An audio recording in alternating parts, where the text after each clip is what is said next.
বাংলাদেশের মানুষ প্রত্যাশা করে যে দ্রুত সময়ের ভিতরে আপনারা একটি নিরপেক্ষ নির্বাচন দিবেন। সেই নির্বাচনের মাধ্যমে বাংলাদেশের জনগণের সরকার প্রতিষ্ঠা হবে। বাংলাদেশের এই জনগণের সরকার বাংলাদেশের জনগণের কথা মতো চলবে এবং সেই নির্বাচিত সরকার বাংলাদেশে পরিপূর্ণভাবে সংস্কার করবে। বাংলাদেশে পরিপূর্ণভাবে গণতন্ত্র প্রতিষ্ঠা হবে এবং বাংলাদেশে পরিপূর্ণভাবে বাংলাদেশের যে মানুষের যে অধিকার, ভোটের অধিকার নিশ্চিত হবে। এই প্রত্যাশা আমরা আপনাদের কাছে করি। সংস্কারের নামে আপনারা নির্বাচনকে পিছিয়ে দেওয়ার যে চেষ্টা করছেন, বাংলাদেশের মানুষ এটা কিন্তু কোনোভাবেই মেনে নিবে না। এবং আমরা কিছু ইসলামিক দলের বিভিন্ন কথা শুনছি। আমরা যেমন গত 2 দিন আগে শুনলাম, ওয়াজ করেন যে মিজানুর রহমান আজহারি, তিনি টাকার বিনিময়ে তার বিভিন্ন অঞ্চলে গিয়ে তিনি ওয়াজ করেন, ভালো কথা। কিন্তু টাকার বিনিময়ে আপনি একটি দলকে হেয় প্রতিপন্ন করবেন, একটি দলের পক্ষে আপনি সাফাই গাবেন, এটা তো বাংলাদেশের মানুষ আপনার কাছ থেকে আশা করে নাই। আপনারা সেদিন আরেকদিন পত্রিকায় দেখলাম, ইসলামিক দলের একজন নেতা, তারা ইসলামী ব্যাংকে নাকি দখল করে নাই বলছে। ইসলামী ব্যাংক তো দখল করা ইতিমধ্যে হয়ে গেছে। আপনারা দখলের নামে আবার কোনো কিছু হলেই বিএনপি চাঁদাবাজি করছে, দখলদারি করছে। আরে ভাই, আপনি এসব প্রমাণ করে দেখান যে বিএনপি কোথাও চাঁদাবাজি বা দখলদারি করছে। এটা আপনাদের বানানো একটি খেলা, আমরা এটা বুঝি। আমি দৃঢ়ভাবে বলতে চাই, বিএনপির ভারপ্রাপ্ত চেয়ারম্যান জনাব তারেক রহমানের নেতৃত্বে বাংলাদেশে কোন বিএনপির কোন নেতা কোন চাঁদাবাজি, দখলদারি, লুটতরাজ করার কোনো সুযোগ নাই।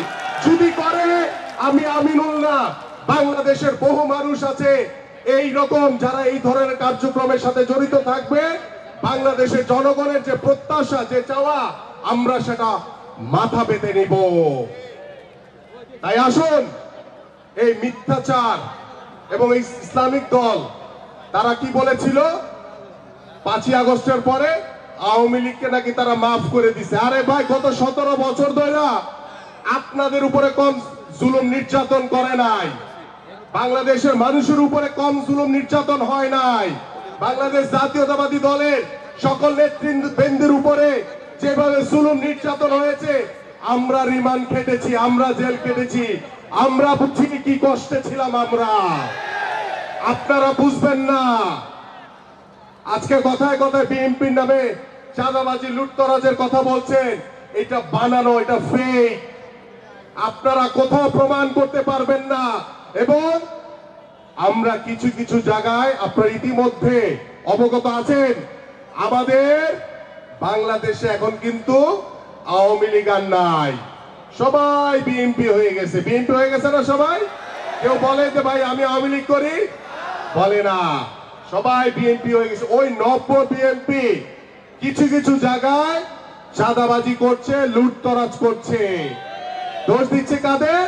বিএনপির উপরে।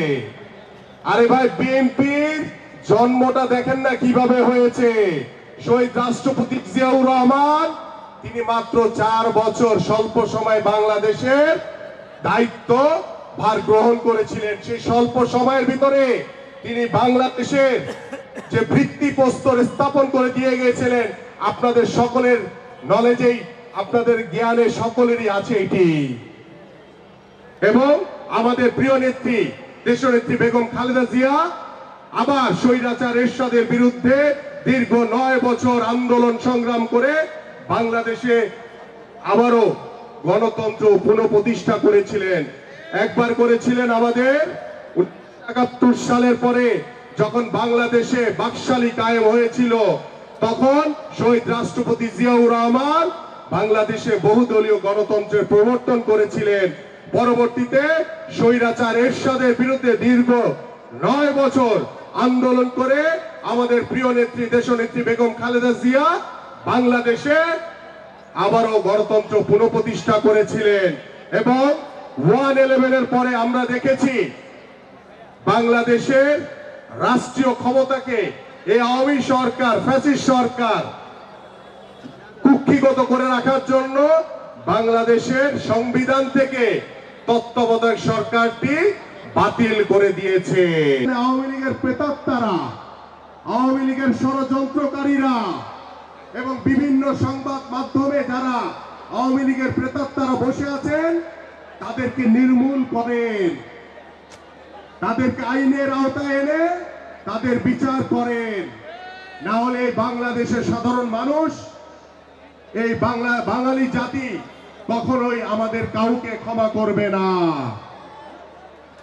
আমরা চাই 5ই আগস্টের পরে বাংলাদেশ যখন নতুন ভাবে স্বৈরাচার মুক্ত হয়েছে, আমরা প্রত্যাশা করি যে বাংলাদেশের গত 17 বছর ধরে আওয়ামী সরকার প্রত্যেকটি রাষ্ট্রীয় প্রতিষ্ঠানকে ধ্বংস করে ফেলেছে।